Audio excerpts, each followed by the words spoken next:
free, I got no chains on me. I'm so free, I got no chains on me. I'm so free, I got no chip running through the right back when I started with it. I've been up since college with it. They hit the club, I hit religion. Jesus, Jesus, I'll admit it. I just came from living rest. You just give up Insta snaps. Do we need another post? You insecure, you do the most. On my side, we revive God through the Wi-Fi. T'Challa Papa never colonized, round a high five for the top God made us dangerous. Aim to bust flame to dust, every A to bring to us. Gangs of us trained to trust a name that's blood stained in us. Christ gained us. I was running with the shade, yeah. Running through a trade, yeah. Real flex, we invest, hear me? This is what you get, yeah. I don't need respect, I'm the threat. Tell them I'm so free, I got no chains on me. I'm so free, I got no chains on me. Nappy head, no shame on me. I'm so free, I got no chains on me. Hear me? I'm so free, I got no chains.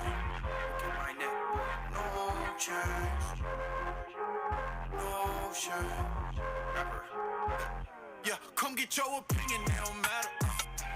Money or the faith, I chose a ladder. Ooh, I can see I'm trying to keep us on the outside now. We pull up and watch them scatter back. Running through the wall.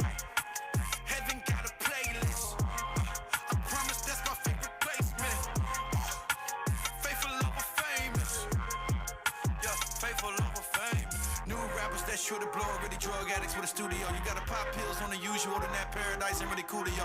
If your world is really that flame, then why you always high trying to escape? Grand flexing, that's too fake. And the money phones, really money loans, and that real life is you coming home. Empty house in the heart of stone. Bad chick, super savage, and for a bigger bag, she moving on. Oh yeah, you making moves, but these folks don't really love you. Industry only love dudes that they can use, don't get confused. Interviews that don't tiptoe, go and take my info. His glory, that's simple. Riding around with that tempo, that's liberal, that's conservative, that's charismatic and reformed too. My wife happy and Jesus love me, ain't nothing left to conform to.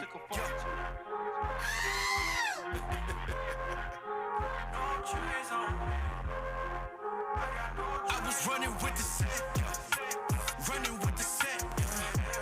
We don't never flex with this rep, hear me? What did you expect?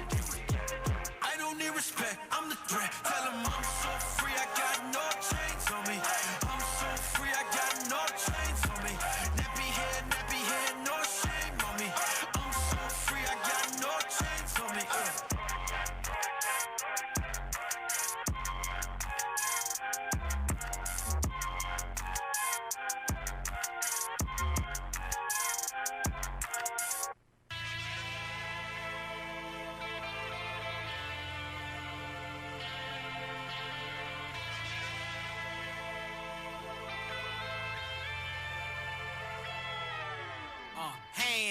Hands, all I see is hands. The saints is in the building. We warned them in advance, and we ain't going nowhere. We praise them cause it's necessary. So watch us turn this place into a sanctuary. Let me see them. Let me see them. Let me see them. Hold up.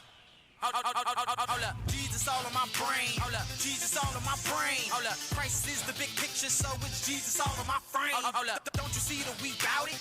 Living for Christ and we shout it. Boy, we are clowning, God is astounding, but they can't see it, they vision is cloudy. So, what we gonna do about that? What we gonna do about that? Huh? We gonna put his love on display, banging it away 10 rap. Hold up, we gonna show him the way. Serving the Lord and you know we obey. We take over buildings, look at his children, finger from ceiling, circus so late. Hold up, you mean to tell me you showed up just to tell us you ballin'? Plus you got the game sewn up. So what? Man, we serve a God who is legendary. So watch us turn this place into a sanctuary. Hands, all I see is hands. The saints is in the building. We warned them in advance, and we ain't going nowhere. We praise them cause it's necessary. So watch us turn this place into a sanctuary. Let me see them. Let me see them. Let me see them. So watch us turn this place into a sanctuary. Look me in my face, I ain't got no words, about to turn this place into a sanctuary. But I need to see those hands up, if you want what we on. Said I need to see those hands up, if you in my zone. How we chillin' when it's hot in the building? I got the feeling that it's starting as children. If we outside, we go in. If we inside, then we go in. Hold up, cause we are the saints, and everything we are, we got the Lord to thank. And everything we ain't, we're being sanctified. He fighting on our side like an army tank. Need I say that we are the church? But in Spanish, iglesia.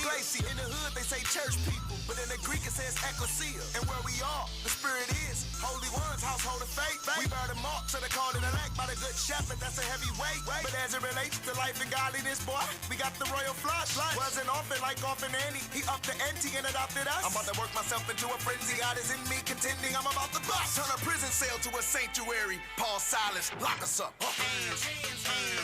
All I see is hands. The saints is in the building. We warned them in advance. And we ain't going nowhere. We praise them cause it's necessary. So watch us turn this place into a sanctuary. Let me see them. Let me see them. Let me see them. So watch us turn this place into a sanctuary. So what we gonna do right now? What we gonna do right now? Huh? What we gonna do right now? What we about to do right now? Whoop! So what we gonna do right now? What we gonna do right now? Huh? Now. Watch us turn this place into right now. Let me see them. Let me see them. Let me see them. So watch us turn this place into a sanctuary.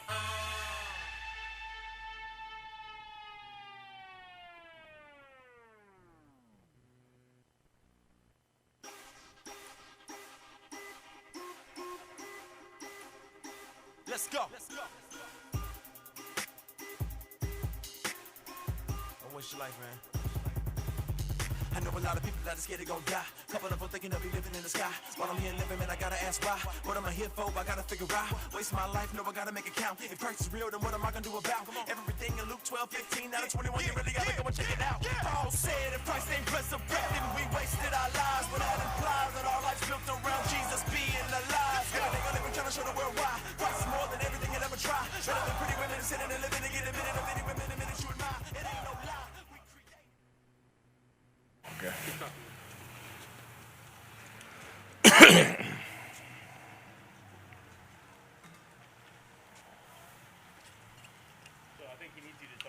Oh, you need me to talk? Okay. All right, cool. You said we are live? Yeah. Oh, okay, sorry. Hey. Communication is even harder when our phones are all pumped up. All right. Good, beautiful afternoon, everybody. I am grateful to be here down in beautiful Milwaukee, hanging out with some good people. Absolutely. So I don't know how we want to get this started. You want to give a slight introduction?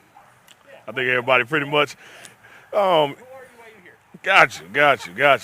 If you don't know, my name is Tim Allison. I am a pastor of Reconcile Church in Bloomington, Illinois. Reconcile and Imago have formed a partnership, but greater than just simply saying Reconcile and Imago Day, I would like to say even beyond that I'm sitting here today with my brother and my sister who are, we may be in partnership, but we're also in friendship, and we are also collectively a part of the body of Christ. So that is a multi-layered relationship, and I'm here today to just kind of give some updates about what's been happening at Reconcile over the last year, what's been developing in my family and my personal life and in the life of the church. And I pray that it is encouraging to everyone who is listening today. So we're going to just have a conversation today, and it's a great day to be outside to talk about these particular things. So I'll hand that on off to you. Is there anything you want me to get into, or anywhere you want me to start at? You want me to just go into it? Yeah, Rob, do we have that mic? Working on it. Oh, so we don't have another mic? No, keep talk loud enough, they can still Get up into his mic. I mean, we are friends, but we are not that close.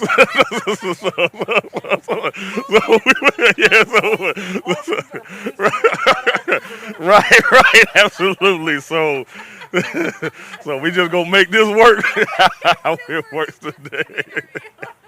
We're gonna make this work how it works today. Well, Tim, why don't you give an update on, just start with Reconcile in general. Yeah. All right, cool. Yeah, so man, as of course we know we are in this absolutely crazy time right now, and it is multi-layered crazy. Like COVID plays one part, plus other issues that are happening in our society and our world, and I know it's heavy and it's weighty, and that's the reality of it. Like right, but still in the midst of all of that, like God is still in control in the midst of all of that. So there has been some things that we've learned during this time, some things that we've become aware of, some things that we need to change, develop, and some things that we possibly were getting right. Um, so I guess I would just kind of talk about like kind of our COVID situation, what we had to do. We immediately went online at first, and then as the weather was nice, kind of like how it is now, we if you've been to our church, we have a lot that's right on the side of our church building. So what we did was we started to meet outside, kind of distance away from each other, mask and all those good things.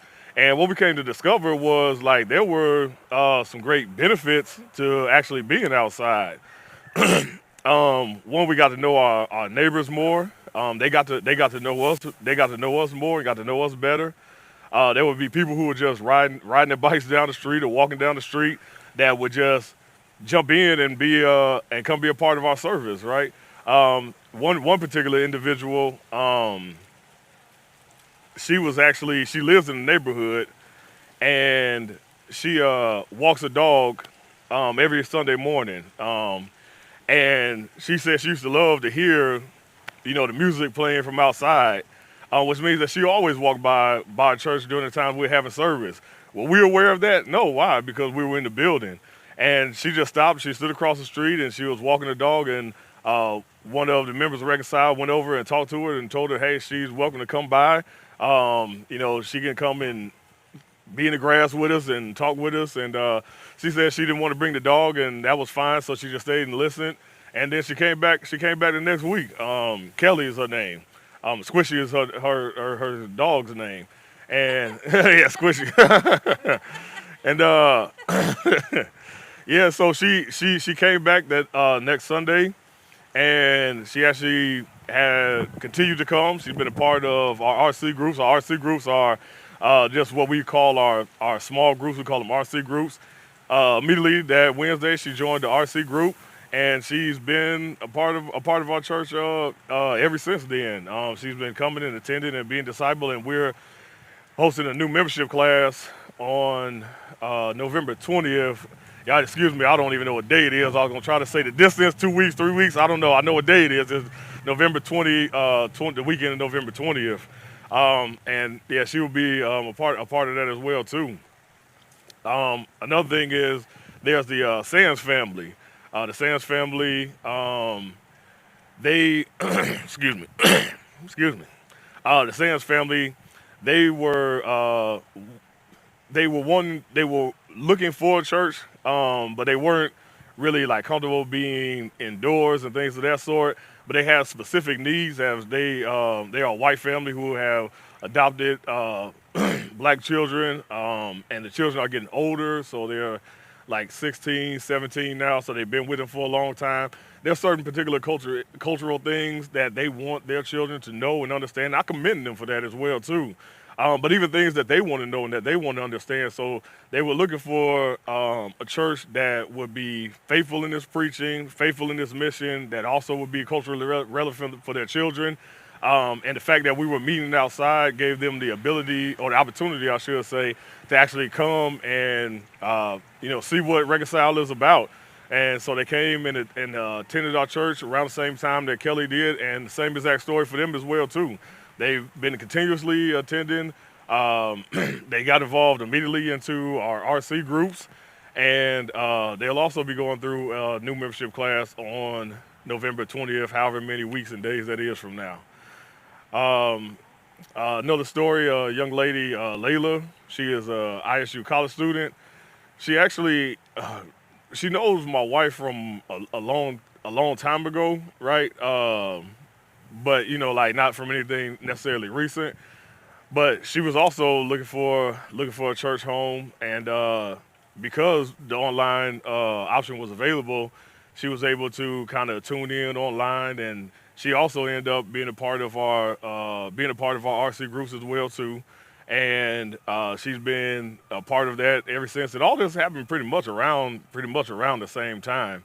So she's been a part of our small groups as well too, and she's actually coming in and helping us kind of develop. She's a student of philosophy. She's helping us develop some of our urban apologetics training things as well too, and she'll also be going through new membership class as well too on November 20th. So I'm saying that to say that, yeah, we've had heavy weights and constraints and issues, and we've entered back into the building. Man, we've taken so many different precautions and try to do the best that we can, and all that's weighty and it's heavy and it's difficult.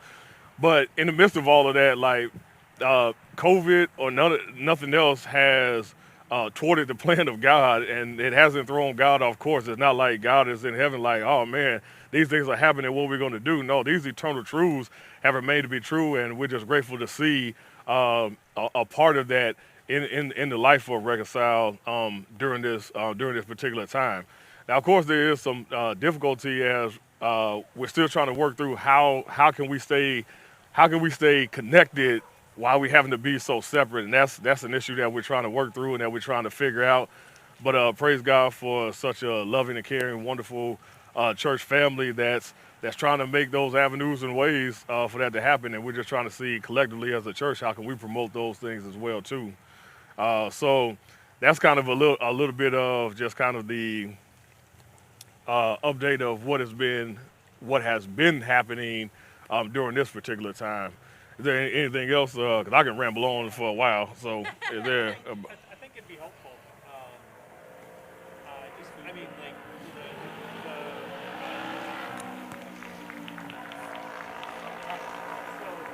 Yeah. that's not even a hurry. What's that?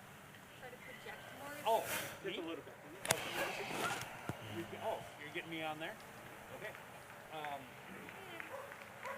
So I think one of the things that could be helpful for folks would be just to hear how the different issues of all the racial tension that's been going on here since Ahmaud Arbery, George Floyd. There was this is just a massive issue, and it's always been there, but really was put to the forefront with several different incidences. So how has that been for you guys emotionally, spiritually, missionally?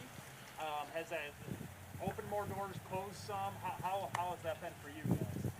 Right. Yeah, that's a good question.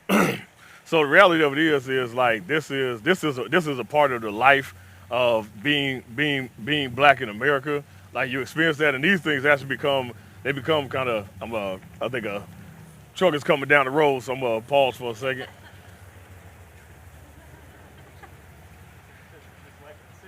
Yeah, hey, this is beautiful. This is raw uncut here, right? Yeah, so I think there's always so what it is like when we experience like when we see things like that, what it is really a rehashing of trauma, right? So when you think about trauma can be expressed in many different ways, and what we have is a multi-layer and complex trauma. So you have trauma that is based upon experience, you have trauma that is passed down based upon conversation, but then there's another extra layer of trauma that you have to deal with just simply by experiencing life with darker hue skin. So that's how when we can look at things like Ahmaud Arbery, we can look at George Floyd situations, and we can see and say, well, that happened over there. Well, why does that affect you, or why does that affect people at your church? Because yes, death is a reality of life. We all must die. We understand that. But in that sense, it gives me a view of the multiplicity of ways in which I can die, and that I can literally die just simply from driving down the street. You know what I'm saying? Like, and having a case of mistaken identity, or flinching at the wrong time, or moving too quickly. So for us as a church, we understand, like when we talk about like missionally and things of that sort, we understand that that is the complexity that people are dealing with, and therefore there must and there has to be a voice that is there that is proclaiming good news, like in the midst of that, right? So it's not just simply a response to say that I feel like I need to respond. I absolutely feel like I need to respond because it is something that affects me. So like I have to respond. But I also do understand this, that when we are pointed to the realities of when what we are fueled by is that God is sovereign, right? That He created man in this image, and the name of the church, right? Imago Dei. He has created man in His image and in His likeness. And then we be proclaiming those spaces that is why we are proclaiming for justice, and it's multi-layered, because some people will see systems be changed. Some people will be active in those things. Some people will be active in the therapy aspect of it and just helping people work through things. That we need people on all those different levels. But as the church, as we are engaging in those issues in whatever ways that we are. So for me, I know immediately, like if a situation like that happened, the first thing that I want to do is, hey, let's get on a Zoom call. Let's check in, see how everybody's doing, right? How we processing this in ways that are healthy and helpful. And and now you have to think that this is not separate from the conversation that we're having right now about updates of the church and then updates of mission, because when you understand that dynamic, then you know that this is a part of what we must be doing. This is a part of how we must engage those issues that are around us, like in terms of discipleship and in terms of mission and evangelism as well too. So I'll kind of put that in a bit of a nutshell. Yeah, I mean, and it's hard to answer that question succinctly. And I mean, there's all kinds of different avenues and perspectives on it that you could talk about. And we're not going to finish that conversation today. Obviously, that it's an ongoing thing that's going to need to continue. Absolutely. So would you say that? I mean, how have you all just weathered that? I mean, do you feel like you guys are doing okay? Or is your church are folks kind of reeling still? Yeah, man. I mean, you asked that. We asked like doing okay.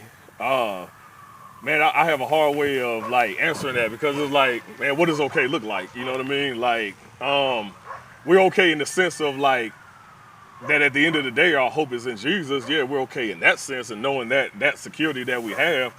But I still got to every day look at my son, who, you know what I'm saying? I got to be, so I still got to carry that weight and that baggage. So, yeah, I would say like, man, as okay as it possibly could be. You know what I'm saying? Like that's probably the best way that I could possibly answer that. It's a weight that you always carry, that you never get over. It's kind of like when someone passed, like you never get over it, but you know what I'm saying? You get through it, but you never actually get over it. And it's always that. So there's always this beacon of hope of having a faith that is in Christ, but then there's still, I got to deal with the realities of sin being manifested in this certain particular area of my life, and I got to deal with that all the time. That's a part of my makeup. Yeah, because I mean the playing field's slanted in the culture. Yeah. There's just no way around that, and no election is going to change that. Right. And we've been, these been issues that have been in this particular land since it was founded, and so even if there are some steps forward, we're not where we're going to be until Jesus comes back, or right. we're not going to be where we want to be until Jesus comes back. Which doesn't mean that we don't continue to fight. Right. Which doesn't mean we don't continue to care and pray and engage in all those things. But it is a reality where it's not done. Right. Yeah. Yeah, no, absolutely, man. Yeah, well, thanks for being willing to share a little bit about that. I know this is not a light thing to talk about. Yeah. So, you talked a little bit about where the church has been at, seen some of the things that have been going on, just missionally with, folks getting plugged into the church in different avenues. How have you guys been able to engage with serving the community in 2020? Because I know that you had some stuff going on with food pantry, you were coaching, but I don't know what's allowed to even happen in Bloomington right now. Right. Yeah, so that's something. So we still like had a food pantry and things that sort. Obviously, like football situation isn't. They didn't have a season this year. We still partner with Impact, so there's still opportunity where I mentor their men's leaders. So we're right now going through the Book of Galatians and just learning, how to study the Bible and things of that sort. So I think that's been good. But in a larger sense of what we are projecting that we would like to see, and it was actually I believe it was from the Lord, and I believe that He allowed my wife to see and experience this, to kind of put a little fire under us as a church. So we own a vacant house, right? That is empty. That we're not doing anything with. It needs some not reservations. Renovations. There we go. Renovations. Well, we got an interior designer here who's she doesn't have a mic though, so this is killing her. Oh yeah, it needs tons of reservations. Yeah, I keep wanting to say reservations. Reparations. We could talk about that too, right? Right. But right now we're talking renovations. Yeah, renovations. And my wife, she's in the field of social work, and there was something that happened, and she just called me about, and just about like transitional housing, right? And that's my wife, so I'm a supporter in what she wants to do and things of that sort. I really didn't know why, but it was something that happened that really, kind of egged her on in that way. And then probably a couple of weeks had passed and stuff, and I was having a conversation with somebody, and I'm looking because there's actually a lot of people. The people in our church are social workers or in the social field and things of that sort, and looking at kind of the dynamics of Bloomington and the situation. So Bloomington is 89% white, about 7.5, or I think 7.5, somewhere 10%.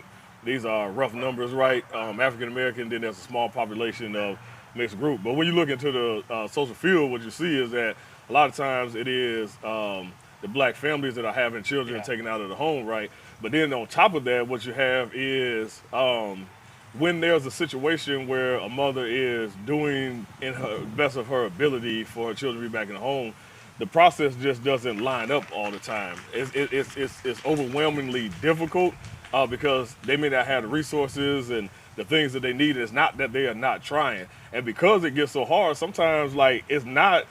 Just imagine this. Imagine something getting so hard to where you're like, man, I'll just give up. And it's like your child that you care for and love, And I'm not saying that in all situations, that's the situation in all situations, but there are situations like that. And my wife has experienced situations like that. You know what I'm saying? So, what we come to see is okay, is there transitional housing in our area that is servicing these mothers? Can we be a representation of the good news and live out the good news in our community in this way, right? Yeah. And so that's one of the things that we have on the table right now that we're looking at. And there are not very many transitional homes in Bloomington, and there aren't any that service this particular group of women who are trying to get children back. So that's what we would ultimately like to see. And there are other efforts that are being made in our cities, such as like block parties and things of that sort. Yeah. And now obviously COVID and stuff like that is kind of shutting those things down. Yeah. And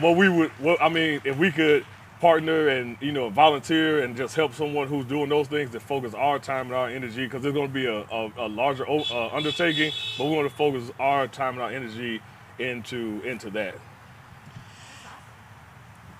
Whew. I got a second part too. But we can. Yeah. Well, you. I've got all kinds of ideas spinning in my head. Well, do you have any questions? Well, yeah, I don't have. I'm absorbing everything you just said. Yeah, that's. I want to start troubleshooting with you. Right. Well, I think that's. When you look at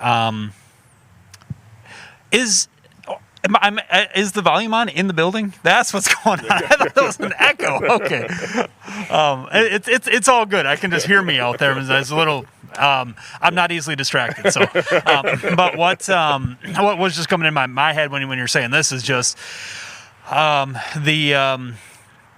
the orphans, the widows, and the foreigners. It's kind of the big three when you look at what just Genesis to Revelation. Well, right. Just what the big three, like disadvantaged, vulnerable people groups that God consistently says His eyes are on these folks. He cares about them. That He wants His church to care about them. It's typically the widows, the orphans, and the foreigners. And when you look at just the issues that widows have, clearly you talk widows, and the big issue is women who had husbands who had passed away.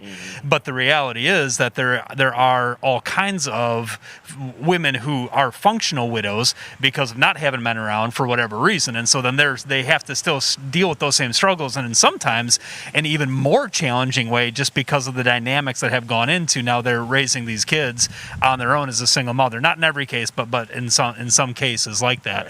And so I just, when I hear you say what you're saying right now with looking at having transitional housing for women who are looking to get their children back, and to be cared for by their mothers and not by the state, and whatever other issues are going to come from that, I just think that's got God's handprints all over it. Yeah, absolutely. And then a lot, and then there's like sometimes when it comes to like when you take into consideration like just different cultures and things of that sort. I hope that we could also be a blessing to even like DCFS and maybe some of their processes that might have some cultural blinders on as well too. Yeah. Because the process is, and I'm not saying that the process should be taken lightly. It shouldn't be. It should be. But we want to step into that though. Yeah. That's awesome. Now you said there's a part 2. So like another thing is the other thing we want to focus our attention into is like scholarships for minority students. And that's kind of like different multi-layered. So one is for first year college students. I have a sophomore in college, so I know what it is to be a parent with a student going to the first year of college. And then a lot of times you have students who are first year college students. And what we like to do is like set up a scholarship for those students who are graduating, and there's books and things of that sort. But then there may be also other needs that you're even not even aware of. So that's one aspect of it. But then there's also end of year college students, and these aren't astronomical like grants and things of that sort. But anything helps. Yeah, absolutely. But it's more like we'll step into it in a way that we can. But then sometimes like all the emphasis is on like first year college students, and then there's other college students that they may be sophomore, junior, and maybe some of the scholarships are drying up, and there's other needs and things of that sort. So there's one available for those college students. Also for young athletes, a lot of times what happens is you have kids who want to play certain, not young athletes, extracurricular activities. Let me make sure I say that correctly. Yeah. Because it's not just. I mean, somebody could be in band, but there's costs that are associated with that, and times you can't.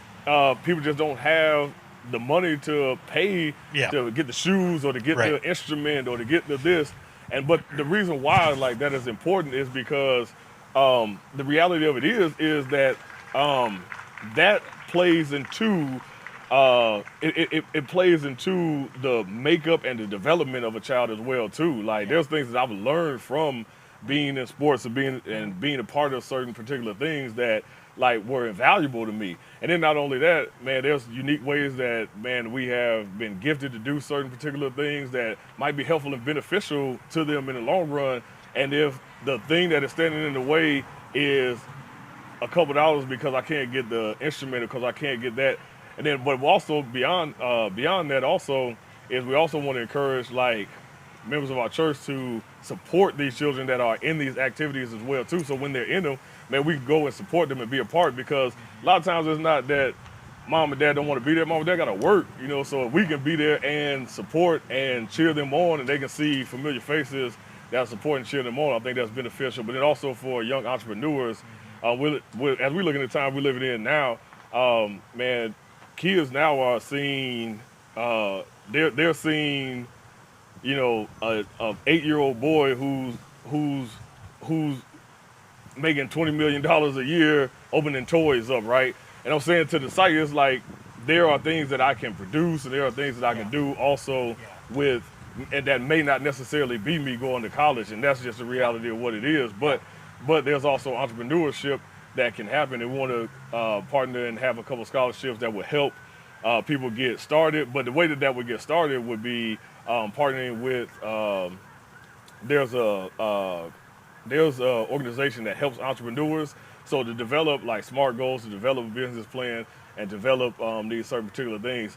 And the way we want to, even the way that we want, like the requirements are loose enough to where it's not just inaccessible, but they're tight enough to where there's a level of responsibility in it. And I think that that's important because for me, like say, with even having a college student, like trying to find these scholarships and trying to work through all of them are difficult. So we want to make sure that we set it right there in the lap and make sure the availability is there and access to it is there as we work through this particular process. And those are two things that we would like to invest our time and our energy in like really living out what it is that we believe in our community.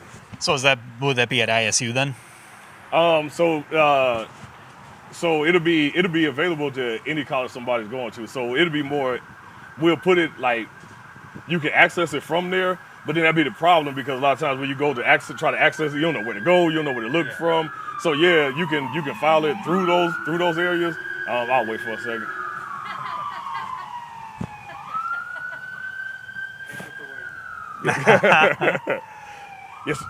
Yes, so you can access it through that. So we are actually going to put it into their system, and also like where you can go and access it from there.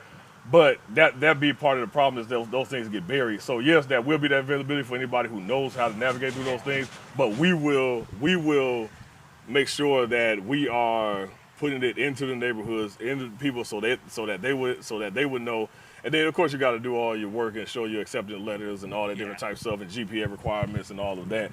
But we'll make sure that it is accessible and that it's known that it is available. Yeah, that's great. Now, one of the things that comes into my mind when you're saying these things, so you got looking at transitional housing for moms who are looking to get their kids back. You got scholarships and maybe some funds that'll go to some extracurriculars for, just young folks entering into that. I mean, because old athletes don't need any more. Don't need any more of that. But one of the things that I think pushbacks that I hear about initiatives like that sometimes is that's not evangelism. Like that's something else because you're not sharing the gospel necessarily. Right. Like you give somebody $50 to get a drum set so that they can be in the band. Like that's not necessarily evangelism.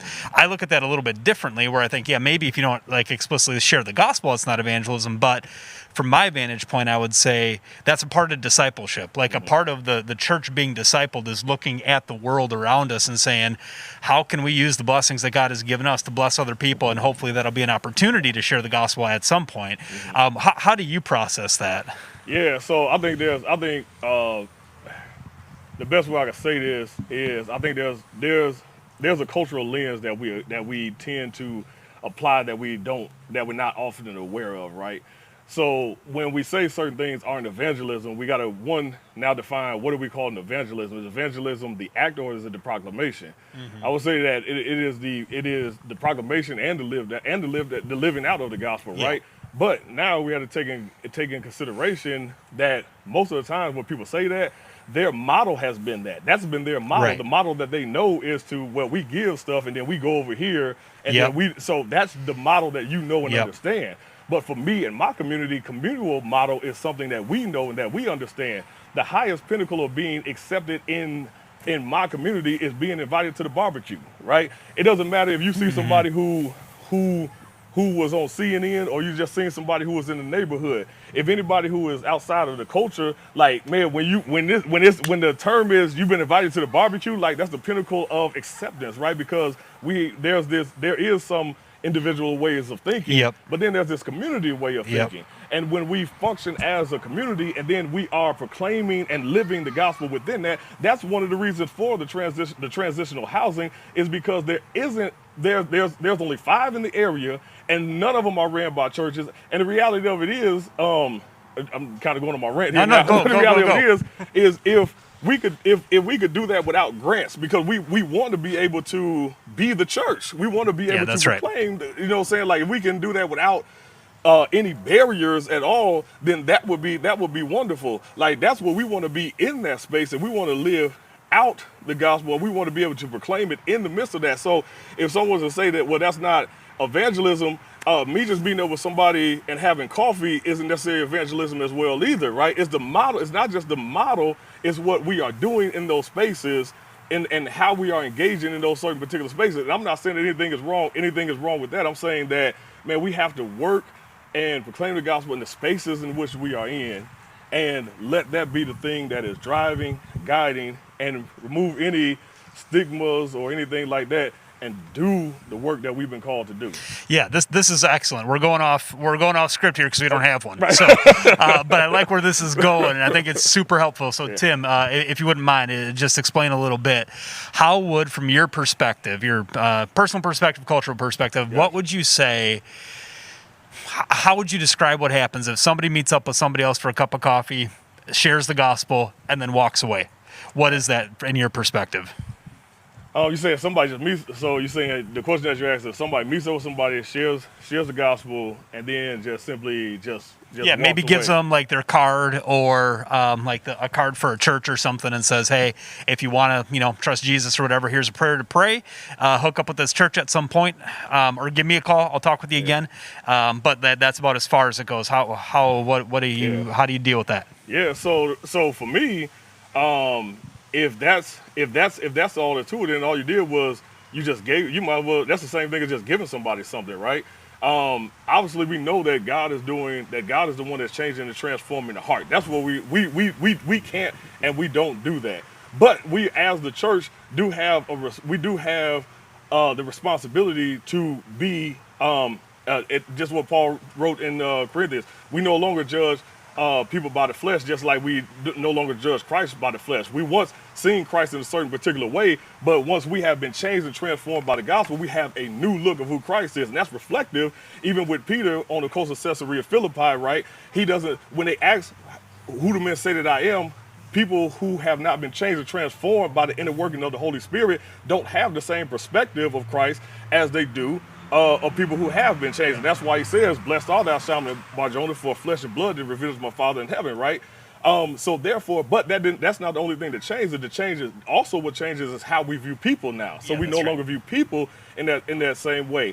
And as we have been redeemed, and as we have recognized that we have been changed, and now we are also ministers of reconciliation, pleading unto God, pleading unto man to be reconciled unto God. That is more than just simply just a tract or a proclamation. And I'm not saying that that's a wrong way or a bad way, but I'm saying that when we minimize that to the only way that we share and engage the gospel, we are missing certain cultural implications, because the reality of it is, if you come to and black people are all monolithic, so it's not just simply like it's not like, hey, here's this area, that area, whatever. Right. Yeah, you're not speaking for all black people everywhere now. But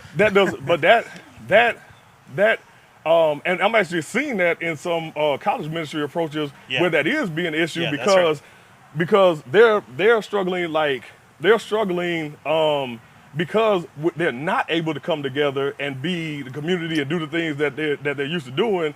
So the model of inviting was inviting to this community space. And we can all, like, the thing, when I know we say the event is not the event. Well, even meeting up can be an event if we are not intentional in it, right? If we are not seeing where God is working and how He's doing it, how we can be a part of that, and identifying those broken areas and proclaiming the gospel, not just saying words, but proclaiming the gospel to those dark places in people's lives. All of it can be an event, right? But that doesn't mean that the event isn't a part of the evangelistic process. So some of the inviting into the community and stuff, yes, we have to be aware and say that, okay, like this is an event, and we have to have an intentionality within that event. But that doesn't mean that, okay, this is wrong. Yeah, for sure. So when you talk about doing, I'm sorry about all that. No, that's good. That's good. When you talk about then doing the transitional housing and the scholarships, you didn't say there's something that I did not necessarily hear you say, but listening to you now, I'm assuming that this is an assumption. Gotcha. but when you talk about doing those things, like it's part of your assumption is that this is going to be a relational thing, that the folks that are coming into the halfway house are going to be a part of Reconcile one way or another, that folks are going to be getting these scholarships and these helps in different ways, like they're going to be a part of the Reconcile family in one way or another, and that's just assume that that's going to be the way that it goes. Right. Am I hearing that right or no? Yeah, so like it's our number one reason of why we want to do this, because like I said, from the time where when and I'm trying to make this succinct, man, but when we talk about like revitalization process, right? Yeah. You're talking to somebody who was willing to go to the church and put it all on the line, and everybody walk away. Yeah. To be faithful. Yeah. You understand what I'm saying? Like, to be faithful. And from there on out, that has been the stick of our ministry, is what does faithfulness look like now, right? What does it look like to be faithful? And as we engage, so when we engage into these spaces, like, man, I have been praying, like, okay, there's people who do a little social work and things of that sort. God, is there something that you're doing there? This is not a good idea that we feel like we just came up with. Yeah. This is something that I feel like I need to repent for being behind on and not noticing and seeing, right? You know what I'm saying? So it's not like, oh, this is a good idea, let's go ahead and do it. But we're saying, okay, one, we believe that God is doing something here. And then two, when we look at the overall mission, it's like, yeah, once again, like I said, you don't have the church. And I believe this, that all our critiques of outside people who are proclaiming things of justice or proclaiming things of inequality and things of that sort, I feel like they have to borrow from the Christian worldview. Yeah, that's right. There's no other. So I would say then, instead of borrowing from the Christian worldview, then just like the law, instead of the law was the shadow, but Christ was the substance. Well, why don't we take the substance there, which is Christ, as opposed to these. Because not only that, that's one component of it, but then the fringes at the best. Yeah, absolutely, and that's one component of it, is that aspect. But then the motivating factor behind that component, which is the issue that people have with other organizations, because they're motivating factors. Yep. And their motivating factors are going to be grafted into what they are doing, and is going to be appealing to the people that they are engaging. Well, I am saying that our motivating factor is this. Is that God is sovereign, He is real, Christ has died for our sins. That, therefore, is what our motivating factor is. He is changing the hearts of people in our town, in our city, and we all, as the church, ought to be ministers of reconciliation, proclaiming that message, and therefore, that is the thing that they will be exposed to, because that is the thing that is driving and motivating us, and that will permeate throughout everything. Even the fact of, like, when we say we want to make scholarships accessible and available, every decision is permeated through every single decision. Yeah. If you can't hear it online, Tim's getting folks are clapping, at least one. But yeah, I think that one of the fascinating things, man, we can't. Okay, I got to be careful because we can't go too far down some of these paths. But it's just fascinating to me, just like the cultural difference. Because if from the in general, not all together, but in general, like from the white perspective, if we were to do something like a transitional housing, like we would have to be like crazy intentional to make sure that it was a relational thing, and that the folks who were coming into that space were invited into the community, and not just into a church service, but into relationship with actual people. Like we would have to have all sorts of protocols and parameters set up to make sure that was going to happen. But from your perspective, it's like, no, this is just like that. That's what it is. Right. Like that's not there isn't another way to do it. It's just that is what's going to happen next. Absolutely, man. So absolutely, we will have to let's just pause that for now. We'll pick that back up another time. Cool. But because I don't, how much time we got left here, Rob? 3:48? Son of a father. Okay, so Tim, can you give us a financial update on Reconcile? Yeah. So I wish I meant to lay this out a little bit better. But actually, but before you do, let me just jump in there real quick. The reason that I asked that question specifically is because we got a partnership, and we have, and our partnership, it's a mutual partnership, and so some of what we're able to offer Reconcile at this time from Imago Day Church is some financial support. Reconcile offers us support in all kinds of ways too. I mean, Tim's going to be preaching here tomorrow, the UBUC conference that we were able to host this past summer, and just our relationship. You know, like we talk on a regular basis, and you've helped me tremendously in so many different ways. And so I just want to be clear that like the finances are a part of the conversation. They're not the whole conversation. That's not even why we're here, but it is something that we need to talk about, because in our conversations, we've just talked through how our intention would be to just take it on a year by year basis as this church is growing, and as you need financial support for a time, and if we're able to help for a time, we will. And so that's why I asked that question. Gotcha. And is there like any like specific thing like you want me to or any specific angle you want me to? I mean, just how are you still on support? Are you being supported from outside the church? Is the church getting to a point where you're able to be where you're not going to have to go back to the factory? Right. Yeah. So we still definitely in need of support, and we still have people who have been supporting definitely you guys and stuff like that. So that has been extremely helpful. Some people who have came in have been in positions where they are able to give, so we are able to see a bit of increase in that. But the time that it's going to take for like us to be self-sufficient is just going to be a longer time. Yeah. That's just going to be a longer process. So like that's pretty much like the situation that we're in right now when it comes to like our financial support. And most people who have been supporting have continued to support and things of that sort too. So that's pretty much. And if there's any other specific you want me to like give a little bit more clarity on. Yeah. How about with the support that's coming in from the outside and what folks are able to contribute from the inside? You guys paying your bills? Yeah, we are able to pay. We are able to pay our bills. So yeah. Right. We are able to pay our bills, and I'm able to be full time and pay the bills. So that support has been extremely helpful in that way. Right on. And even with been able to have even enough left over, so to speak, to make the purchases necessary to be COVID safe and all that. Yeah. So we were able to put. So we had to like buy thermometers. We had to get a signed-in computer, because what we do is when people come in, we have them sign in, and we keep them into the sign-up thing. So that way, if something was to happen, they're already into our system. We know which day, we know this and that. We had to go through and do a whole entire sanitation and clean of our building, so we had to get supplies for that. We sanitize every single time that we meet. Yeah. All that good stuff. It's a lot. So it was a lot that we had. So we were able to, because we have support and stuff like that. That wasn't something we had to scrape and wonder about. We were able to do that and make sure that everybody is safe and accounted for and cared for in the ways that they should be. That's awesome. How's your raccoon? The raccoon. You gonna bring up the raccoon?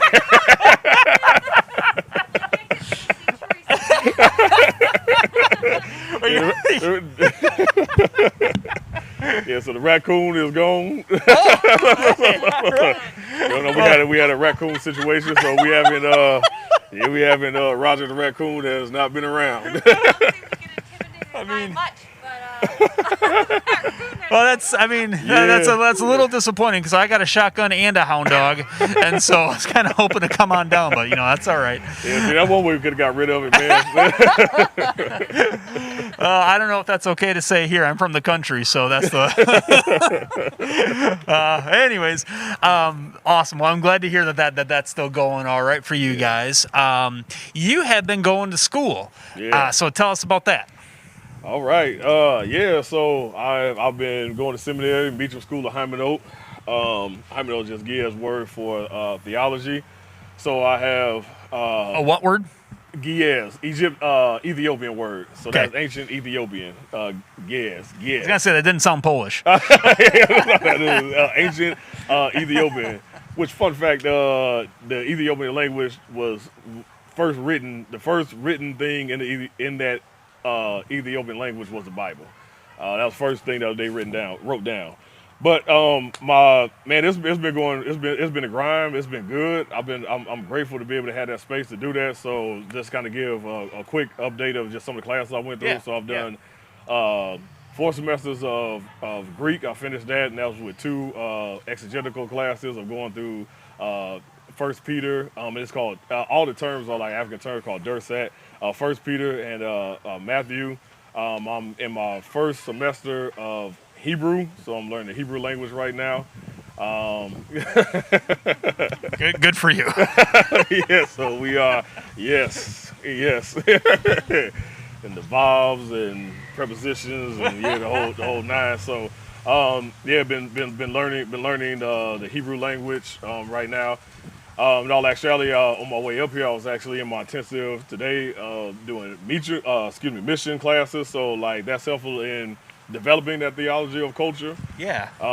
Understanding missions from that particular perspective. Well, shoot, you talk Hebrew, and I get a little overwhelmed. You talk missions, I get jealous. Like, Yeah, it was a good and challenging class, man.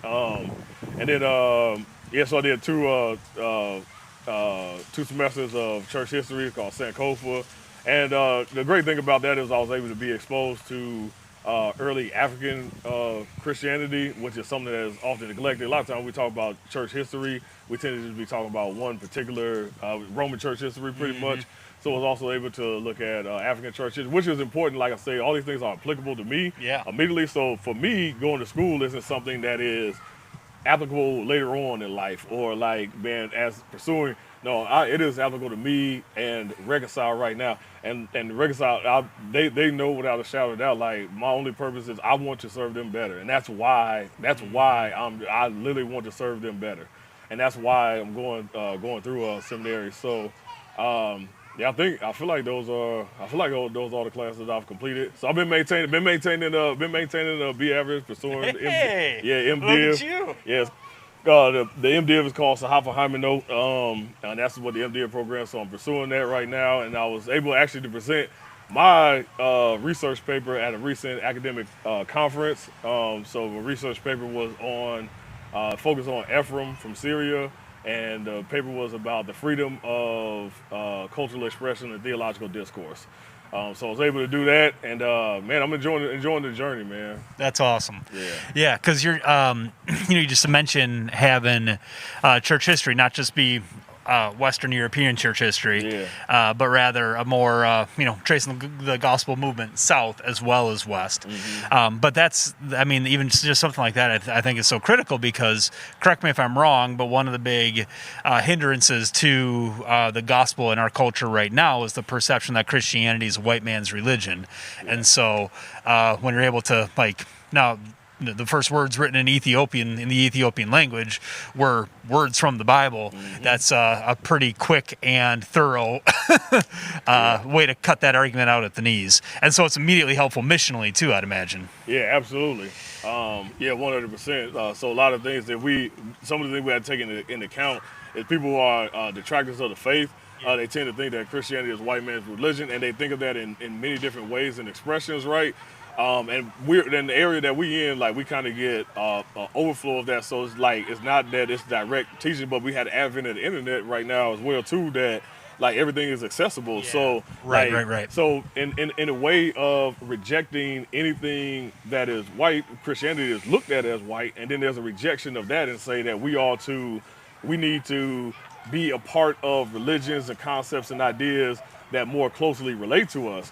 Well, when we can begin to dive into some 4th century early African church history, in the early 4th century, so like King Azana in the 4th century, and we see that in all actuality, it was through slaves who were coming into Africa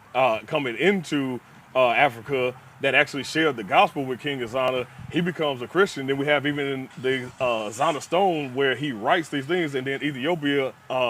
A place that had never been colonized, and that's what's the strength that had never been colonized freely accepts the gospel. Now think about that in terms of mission when you're gauging and somebody's like, man, I had to reject it. We need to go back. Well, we're gonna go back to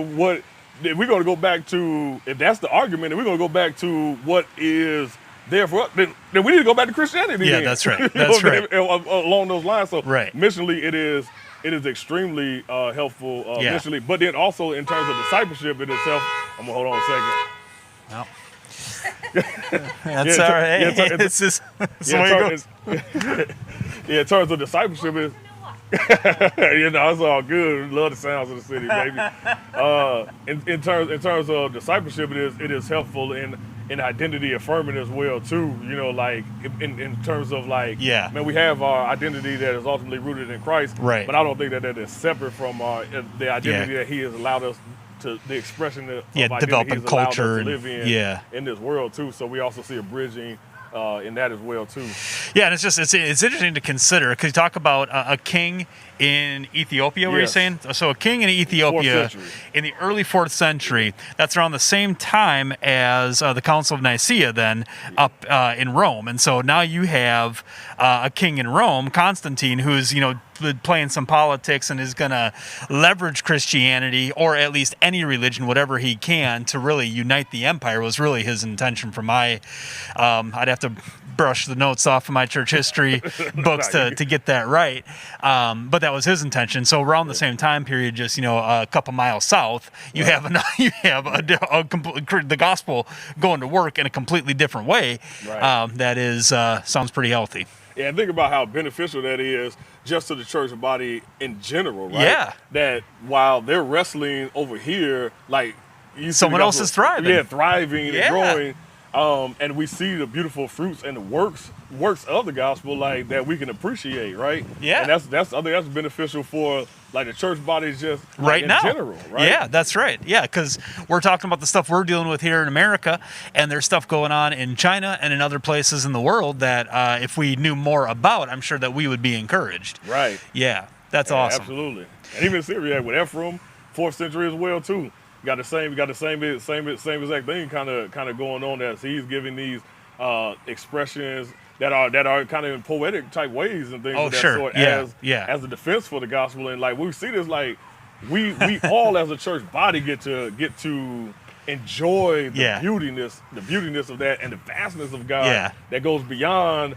Because we all have our blinders and limitations that go beyond that, and we can just sit in awe of how amazing God is. Right, because you think from some folks would say, well, you can't defend. There can't be an apologetic defense of the gospel through a poem, but then you got the Psalms. Right, exactly. That's part of my that's literally part of what my defense of freedom of cultural expression, like you have the Psalms and it's what, like a third of the Bible is a poem? Absolutely. And then just the different literary genres in the Bible that's right. itself. That's right. There's a vast amount of different literary genres in the Bible. Go ahead and tell a story. And what are they doing? They're all what is the purpose of what is the purpose Pointing of the to Bible Jesus. itself? Absolutely. Okay.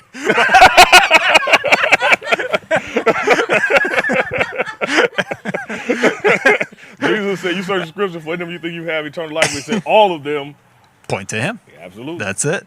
So, on that note, then, I think there are two other things that I think would be helpful for folks here to just be updated on with what's happening in Reconcile.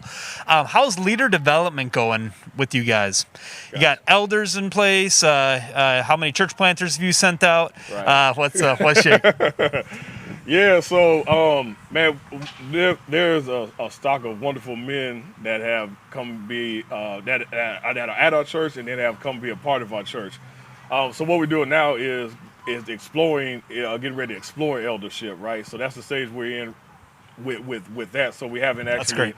We want to take our time and make sure we follow the right things and not just be hasty and hasty. And I think you're warned. I think you're warned not to be hasty in the laying right, on of exactly. hands. Lay hands and then slowly unknowing, right? So in that sense, we want to explore it, but there still has been leadership development. So we develop like because it's not just elders, right? There's all kinds of folks that need some attention, right? So as we develop, and I do feel like terminology is like important in some ways. In some ways, it's semantics. In some ways, I think it's important. So like as we structure things, like where there's like and we want to find better terms for these because it sounds very corporate, but it's not. Our intention is discipleship. So you have like as we have teams, you have a team leaders, you have volunteers, you have those who and team leaders. ministry leaders, volunteers, but it's not even though it's structured, it's not a corporate structure, it's a discipleship structure. So it's not a hierarchy. It's not like you go from 1 step to 2 step to 3 step. No, like, man, you're leading yourself. And in what ways are you leading yourself? In what ways are you engaging with the scriptures and reading the Bible and prayer life? And these spaces give us opportunities to engage those. So we don't like. So one thing that we do say, like when we talk about, we don't use the word training. Like we're training somebody, not we're discipling somebody, because even if you're doing IT or you're doing something like that, like that's opportunity to disciple. And if there's volunteer, like to hold them accountable and to walk with them through things.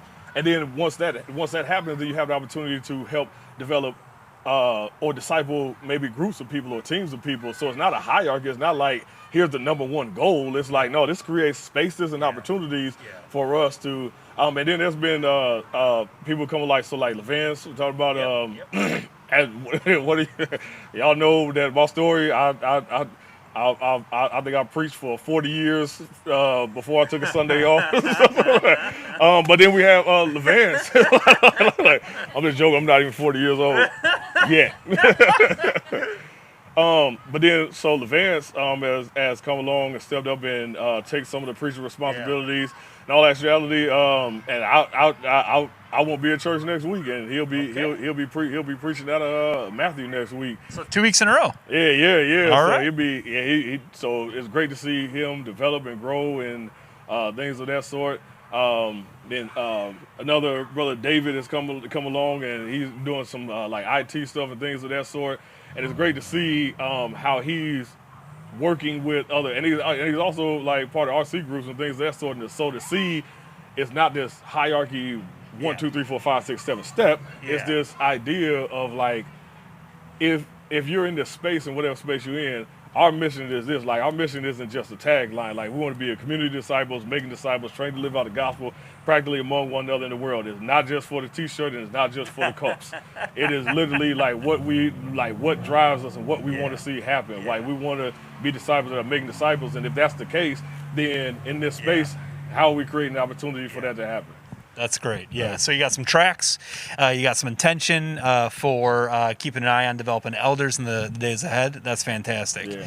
I know I don't want to keep our folks hanging too long online here. So gotcha. Final question that I have for you, Tim, and then you turn it over to you to ask any questions of us or give us any feedback that you have. But the final question that I have for you is, in the last year, what would you say would be one or two of the biggest things that you feel like God's taught you about himself, that he showed you about his heart, or that he's been working on in yours?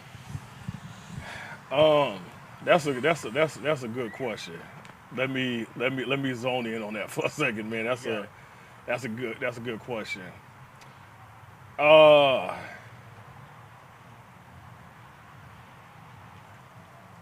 have an answer in my head, but it's complex, so I'm trying to simplify it, right? Yeah. And I guess if I was just to let it come out, right? It seems simplistic, but it's not. And it's literally to trust him. And that seems simplistic. It seems like the right thing to say, right? To trust him. But I think what has been exposed to me is I tend to think of distrusting God in like these really radical ways, right? Yeah. And you know, go walk on the water. right. Right. These really radical ways, and not realizing that if I allow my insecurities and fears to drive me, then that is also a distrust in God. Yeah, that's right. Right. And it's almost like this. It's almost like this. It's not even a false humility, because it seems like that's you shouldn't be boisterous, you shouldn't be loud, you shouldn't be this. But I think sometimes we can miss that I'm still trusting. The reason why I'm guided by insecurities and fears is because I am trusting myself right now. Yeah, that's right. I'm trusting in my ability, and it's easy to reject that when I'm trusting in what I can do. It's difficult to see that when I'm trusting in what I can't do, right? So like a lot of things even that I shared were stretching moments for me to say that I have to I have to trust. Because I want to be able to work in what I can maintain and handle. Yeah. Right? Because it all falls on me, and I can maintain this. This is something that I can maintain. This is something that I can uphold, which is a false reality in itself as well too, because I can't do that. Right. But in my mind, I feel like I can. Right? But to say that, Lord, I'm trusting you, and this is uncomfortable, and I'm now searching for that uncomfortable, for that uncomfort. Right? I want to be uncomfortable. Yeah. This is a place where I want to be at. Because I want to trust you in ways that I haven't been trusting you before. Mm-hmm. I've been maintaining, but God, I want to.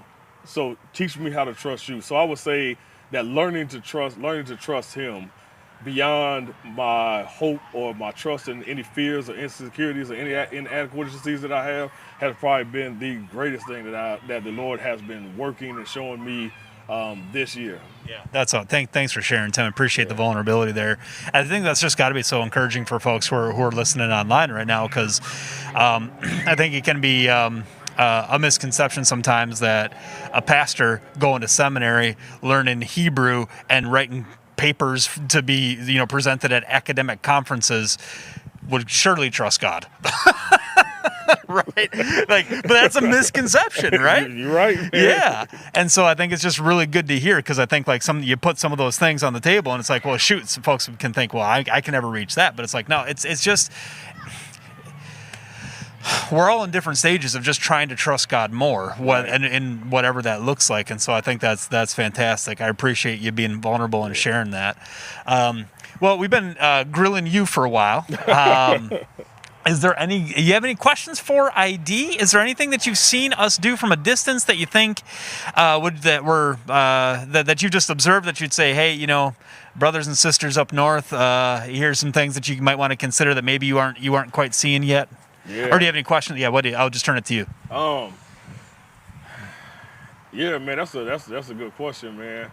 And I asked that question because this is a partnership. Like, right. This is we're mutual brothers here. We're not no one's got an upper hand, and so I'd love to get whatever feedback you got for us.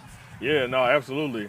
So I'll say this, man. If I could be like just totally like honest and just transparent, just with my thinking and my thoughts. Yeah, right? just kind of though. just a little bit. Just so that it doesn't hurt.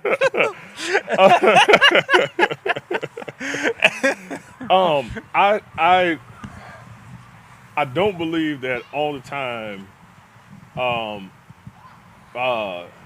having majority culture come into a minority culture setting is always beneficial, right? Yeah.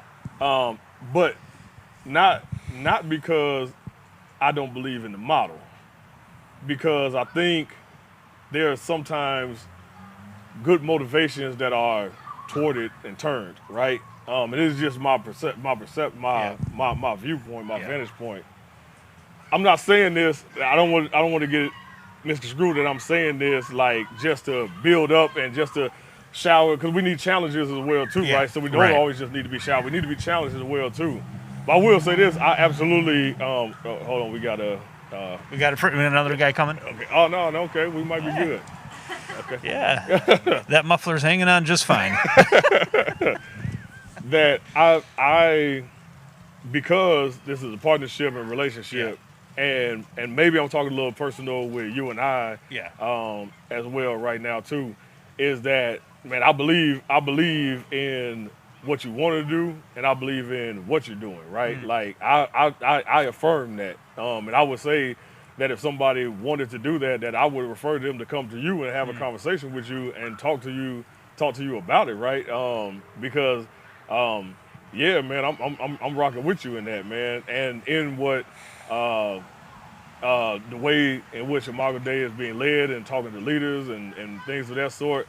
The thing, if I had to throw a suggestion out there to say, I would say, I know a lot of times we kind of we exegete the city. That's the term we use, right? We exegete the city, and we know what's going on in the city. We understand the culture of where we're at, right?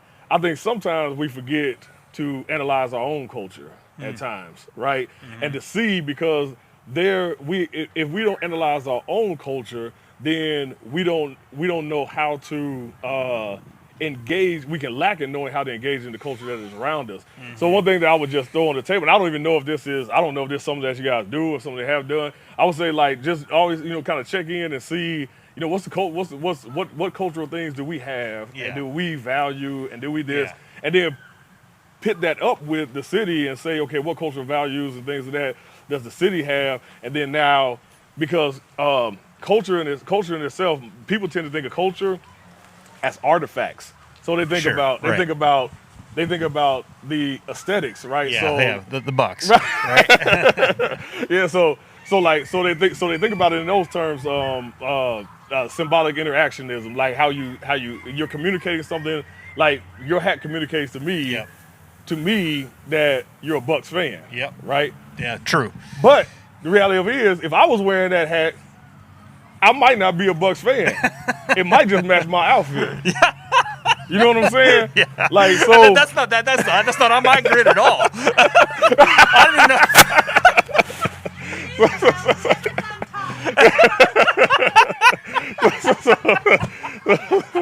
And I ain't as color coordinated as I used to be, but but in understanding that, what we started to see once we get past the artifacts, we started to see that under the artifacts there's a value system, right? Yep. And when we see the value system under the artifacts, then that's the place where we can begin to engage at, because we can see that some things that may rub me the wrong way, or some things that I don't understand, I can, as I'm understanding not just this cultural value system, I'm also understanding minds. Then I can actually see where we are closer on the spectrum of this, and then it helps me to work through some of those artifact things that may be a hindrance. Yeah, so like when I'm walking through the city here and I see a guy wearing a Bulls hat, I don't have to think, hey, you're Milwaukee.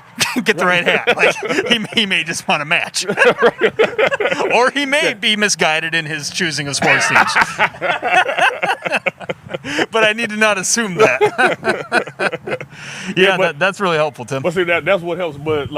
But then, like I say, and that's where it comes into like just understanding, because everybody has a culture that is expressed. Yeah. And when we understand that, and we start to understand that and kind of look at our systems and stuff like that, it helps more so in like missional approaches, because we might be trying to change things that really don't necessarily need to be changed. Sure. And then we might be allowing things that do need to be changed.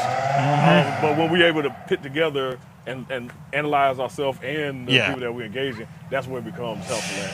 Yeah, and that's really helpful too, because I think in general, again, not like entirely, but in general, white folks don't think they have culture. Like we don't realize because we're a part of the majority culture, part of the dominant culture, we don't realize that is in and of itself a culture. Right. And so I think it's helpful to recognize that there's things that we do and think and say and like and don't and all those things. That's culture, and it's not, which doesn't mean it's bad either. It's just it is, and you got to acknowledge it. You got to know what's there. Absolutely, man. Yeah. That will be so beneficial, man. Like, absolutely, man. Yeah. So, but yeah. Right on. Well, and if like you say, that it's not always helpful for folks from the majority culture to come into a minority context, which we are. Yeah. I mean, I think it's like on the north side of North Avenue, we are. I am a significant minority. If we go on the south side of North Avenue, it changes a little bit. But so I was waiting. This is two times in 2 days now. I'm waiting. I'm waiting for the winds of rebuke to knock me down, and I almost fall over because nothing comes. And so if you got something, you go ahead and share it. That we want to be able to learn from you in that. But I do appreciate the encouragement. I also know that I trust you and ID. We can trust Tim that if when he does see that we're off base on something, he's going to call me. He'll speak the truth in love, and we'll be able to work through that. There's just Tim, I'm just so grateful for you taking the time to just sit here on the steps and chat with me for a minute, even though this was not the plan for either one of us. So I hope that it was coherent for the folks out there. But I don't know, just talk with me, man. I love you. There's just so few it just seems to me that it's such a rare and special gift to have a brother that you're just so aligned with, that you just look at what God's doing in the world and can say, yep, me too, yep, Right. And so I'm so grateful for that. I thank God that in His kindness He's brought us together, and this relationship is. I hope it's a blessing to you. I know it's a significant blessing to us. So thanks for taking the time here today. Absolutely, man. Do we have any? Did anybody ask any questions online or anything like that? Okay. Right on. Well, if it's all right, then can I just pray to close out our time here, and then we will see you tomorrow at 10 a.m.? Yes, sir. All right. Father in heaven, I thank you for this opportunity to chat with Tim, to learn more about what you're doing in Bloomington, in and through Reconcile. God, I pray that you would let them flourish. God, I pray that you'd let them thrive. I pray that you'd let the gospel go to work in that church, so that Jesus would be named and known and adored. God, I pray that you would continue to give Tim the faith that he needs to trust you more and more. The passage of scripture that comes to mind right now is, God, I pray that Tim knows what he believes. I pray that you would help him in the areas of unbelief. Lord, I pray that you would continue to let Reconcile develop leaders, so that you would raise up faithful men who will shepherd the church, that will shepherd the church by pointing to the good shepherd and not looking to take on responsibility that is from you, or not looking to take on your responsibility, but rather to point people to you, which is our responsibility. God, I pray that you would bless the steps that they're taking with the transitional housing, and with looking to reach out to students to provide an opportunity for education. God, I love that this church is ministering to folks' mind, body, and soul, because you created us in that way. You gave us bodies, you gave us culture, you gave us skin color, you gave us context and language and artifacts and value systems underneath it all. God, this is your design, and so forth. Lord, I pray that you continue to help Reconcile to fully engage with all of it in a faithful way that would bring you honor and joy, Lord, that would give the angels around the throne some more to celebrate about.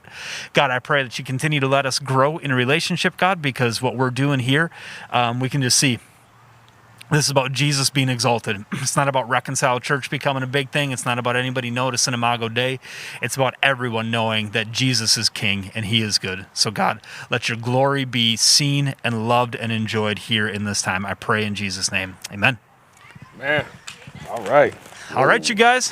Hey, we'll see you guys tomorrow. Thanks for tuning in. All right.